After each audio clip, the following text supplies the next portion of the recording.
বন্ধুরা, গাছে ফুলটা ফোটে কেন? কেন ফোটে? ঠাকুরের চরণে মানে পুজোয় লাগবে, সেই জন্য গাছে ফুল ফোটে। আর সেই ফুলটা তুলে আমরা পুজো করি রোজ।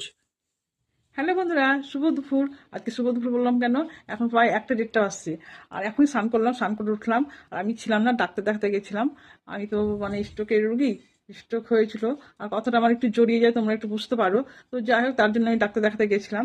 তো বাড়িতে আসলাম, দিয়ে স্নান টান করলাম। স্নান টান করার পরে যেহেতু পুজো করতে যাচ্ছি, তো আজকে মানে ফুল তোলা হয়নি। আমি তাড়াতাড়ি করে সকালবেলা বেরিয়ে গেছিলাম, দিয়ে ফুল তোলা হয়নি। তো এখন ফুলগুলো তুলবো, বাড়িতে যেসব ফুলগুলো আছে সেই সব ফুলগুলো তুলে আজকে পুজো করব। তো চলো, বাড়িতে কত রকম ফুল আছে। আর গোলাপ তো অনেকগুলো গোলাপ ফুটেছে, তার সত্ত্বেও অনেকগুলো ফুল আছে, চলো। এই যে তুলসী গাছটা, কত সুন্দর তুলসী গাছ কতগুলো হয়েছে। এই তুলসী গাছ, তুলসী পাতা তো নারায়ণের সেবাতে লাগে, অবশ্যই দরকার। আর এই দেখো গোলাপ, কতগুলো গোলাপ হয়েছে বাড়িতে। আজকে বাড়ির ফুল তুলেই পুজো করতে হবে, কোনো আমার কিছু করার নেই। দুপুর হয়ে গেছে, কিন্তু ঠাকুরের কাছে ক্ষমা চেয়ে আমি ফুল তুলছি, কি করব।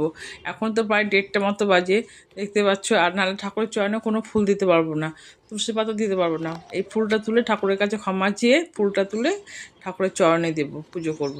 আর পুজো করবো, একটু ফুল না দিলে, ঠাকুরকে ফুল না দিলে মন শান্তি হয় না। যেমন মন থেকে পুজো করতে হয়, তেমন একটু ফুলও লাগে, তবেকে ঠাকুর সন্তুষ্ট হয়। দেখতে পাচ্ছি যে নাকচাপা ফুলটা খুব সুন্দর সাদা, এত সুন্দর লাগে না। আর অনেক অনেক ফোটে। আমাদের বাড়িতে গন্ধরাজ আছে, গন্ধরাজটা এখন ফুটছে না, ওই জন্য তোমাদেরকে দেখাতে পারছি না।